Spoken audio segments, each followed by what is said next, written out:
नमस्कार. आपण ऐकतोय साखी कहे कबीर, कबीरांचे दोहे आणि त्याचं स्वैर मराठी रूपांतर. हे मराठी रूपांतर केलेलं आहे सौ मनीषाताई अभ्यंकर यांनी. आपला भाग चाललाय 259वा. प्रकरण आजपासून आपण सुरू करणार आहोत 46वं. काल कौ अंग. दोहे घेणार आहोत 1 ते 3. प्रथम आपण अंग परिचय ऐकूया. या प्रकरणात कबीरांनी काळाची क्षणभंगुरता चित्रित केलेली आहे.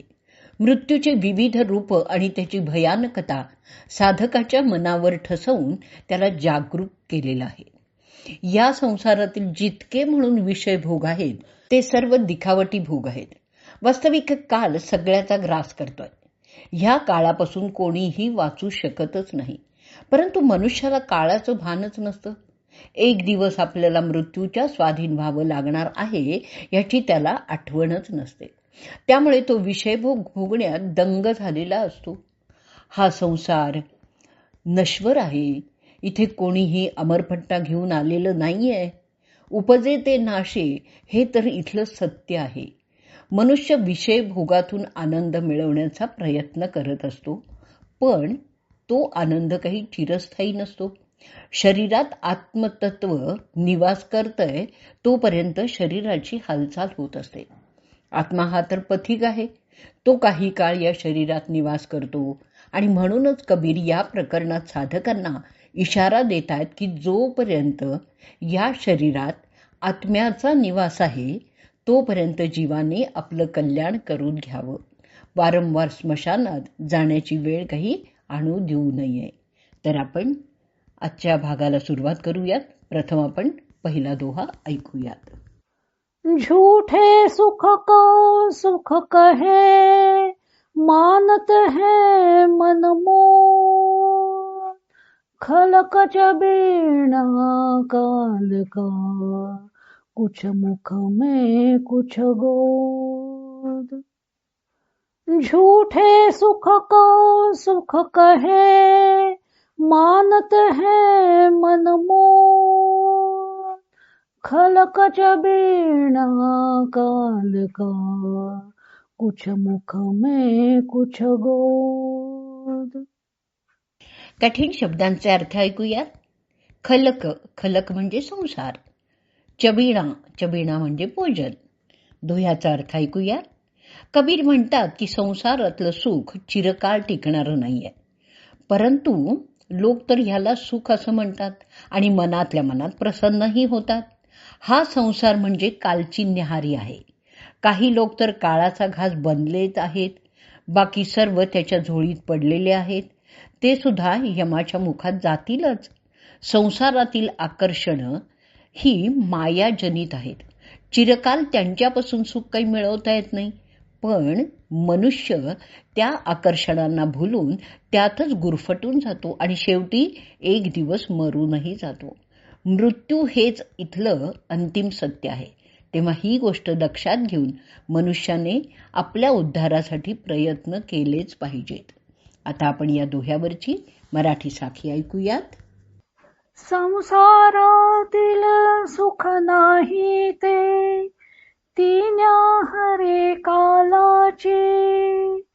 एक घास मुखे दुजा हाती तो, तिसरा पानावरती. संसारातील सुख नाही ते, तिन्या हरे कालाचे. एक घास मुखे दुजा हाती तो, तिसरा पानावरती. पुढचा दुसरा दोहा ऐकूयात. आजक कालिक निसह में, मार्गे मालंता. कालसी चाणा नरचिडा, अवजड अवचंता. आजक कालिक निसह में, मार्गे मालंता. कालसी चाणा नरचिडा, अवजड अवचंता. कठीण शब्दांचे अर्थ ऐकूयात. काल्लिक. काल्लिक म्हणजे उद्या. सिंचाणा, सिंचाणा म्हणजे शिकरी किंवा ससाणा. माल्हंता म्हणजे चालणाऱ्या. चिडा, चिडा म्हणजे पक्षी. अवझड म्हणजे उन्मत्त. औचंत म्हणजे ओसाड. दोह्याचा अर्थ ऐकूयात. नररूपी पक्षाला काळरूपी उत्तम ससाणा आज किंवा उद्या रात्री वाटेतच शीघ्र धडक घालून ओसाड जागी फेकून देईल. कबीरांनी काळावर ससाण्याचं आणि मनुष्यावर पक्षाचं रूपक केलेलं आहे. ससाणं जसा पक्ष्यांवर हल्ला करतो तसाच काळ मनुष्यावर केव्हा हल्ला करेल हे काही सांगता येत नाही.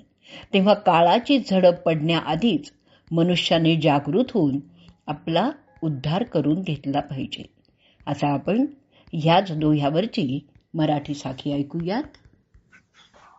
आज उद्या वा झडप घालितो वाटेतच गाठूनी, काल ससाणा पक्षी नरतो देईल रे फेकूनी.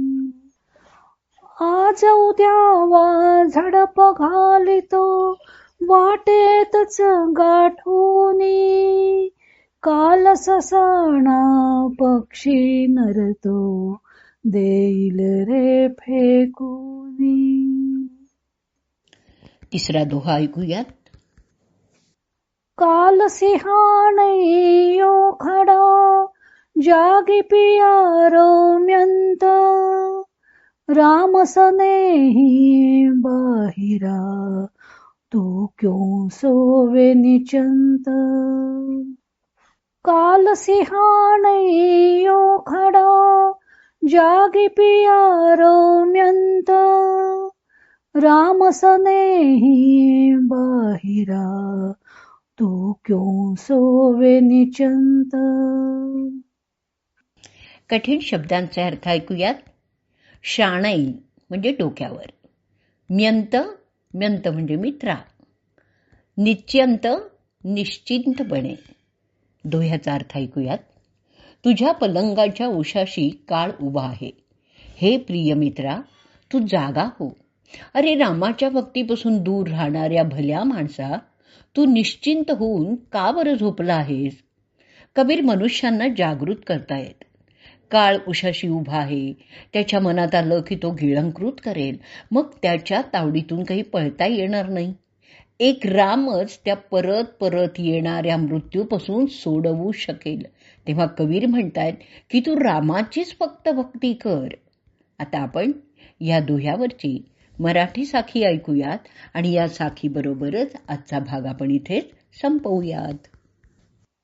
मित्रा तू जागा हो लवकर, यमदेव तुझ्या उशाशी, राम भक्ती करी मनापासूनी, जपतो श्वासोच्छ्वासी. मित्रा तू जागा हो लवकर, यमदेव तुझ्या उशाशी, राम भक्ती करी मनापासूनी, जपतो श्वासोच्छ्वासी.